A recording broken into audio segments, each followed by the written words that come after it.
नमस्कार। चलिए आज इतिहास के पन्नों को पलटते हैं और एक ऐसे पल पर नजर डालते हैं, एक ऐसा पल जिसने भारत में इंसानी हकूक की लड़ाई की पूरी दिशा ही बदल दी। जी हाँ, हम बात कर रहे हैं महाड़ सत्याग्रह की। ये सिर्फ एक आंदोलन नहीं था, ये अपनी गरिमा, अपनी इज्जत के लिए लड़ी गई एक असाधारण जंग की कहानी है। तो बात है साल 1927 की, एक ऐसा साल जो इतिहास में हमेशा हमेशा के लिए दर्ज होने वाला था। और जगह महाराष्ट्र का एक छोटा सा शांत सा दिखने वाला शहर महाड़। पर कौन जानता था कि ये शांत सा दिखने वाला शहर एक ऐसी क्रांति का गवाह बनने वाला है जिसकी गूंज सदियों तक सुनाई देगी। तो चलिए शुरू करते हैं। पहला पड़ाव, एक साहसिक कदम। देखिए, इसे सिर्फ एक विरोध प्रदर्शन कह देना वो सही नहीं होगा, बिल्कुल नहीं। ये तो इतिहास को फिर से लिखने की एक हिम्मत भरी कोशिश थी, एक ऐसा कदम जिसने सच में सब कुछ बदल कर रख दिया। इस पूरी कहानी के आप कह सकते हैं हीरो हैं डॉक्टर B.R. अम्बेडकर, और कहानी का केंद्र है महाड़ का चावदार तालाब। यही वो जगह थी जहां उनके सिर्फ एक कदम ने सदियों से चली आ रही एक बहुत ही क्रूर परंपरा को सीधी चुनौती दे डाली।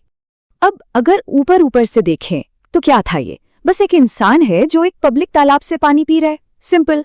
लेकिन इसका असली मतलब वो बहुत बहुत ज्यादा गहरा था। ये असल में सदियों से जकड़ी हुई दमनकारी सामाजिक बेड़ियों को तोड़ने का एक खुला ऐलान था।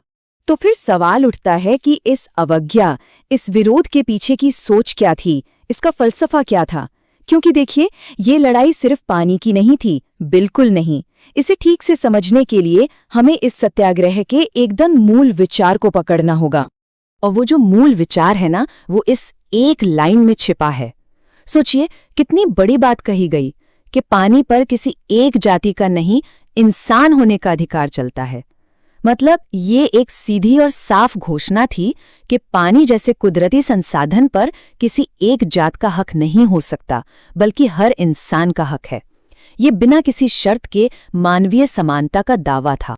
अच्छा, यहाँ एक चीज समझना जरूरी है।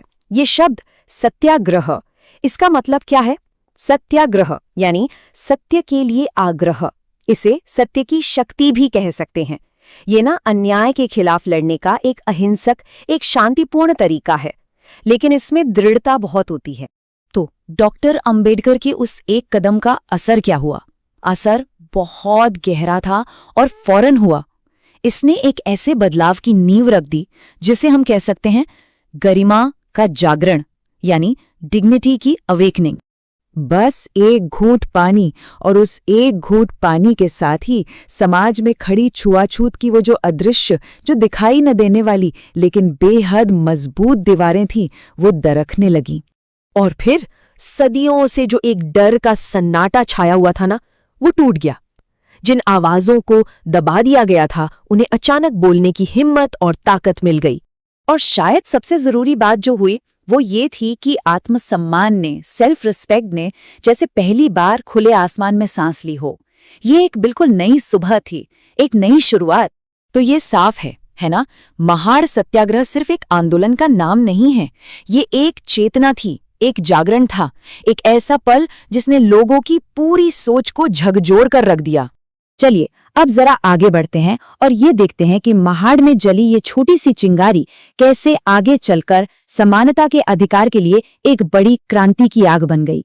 ये जो टाइमलाइन है ना, ये उस पूरे सफर को बड़े अच्छे से दिखाती है। जरा गौर कीजिए। 1927 महाड़ सत्याग्रह होता है और सार्वजनिक संसाधनों पर हक का दावा किया जाता है। फिर आता है 1947, भारत आजाद होता है। और फिर 1950 में भारत का संविधान लागू होता है, जो कानूनी तौर पर छुआछूत को खत्म कर देता है और सबको समानता की गारंटी देता है। मतलब साफ है, महाड़ की वो गूंज सीधे हमारे संविधान तक पहुंची। और इस पूरे संघर्ष का जो निचोड़ है, जो सबसे बड़ी सीख है, वो ये है कि समानता कोई उपकार नहीं है, कोई एहसान नहीं है। ये हमारा संवैधानिक अधिकार है, एक ऐसा अधिकार जिसे कोई छीन नहीं सकता।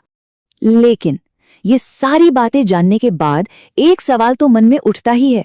जिस चेतना को, जिस सोच को महाड़ ने जगाया था, वो आज हमारे समाज में कितनी जिंदा है? ये एक ऐसा सवाल है जिस पर शायद हम सबको मिलकर सोचना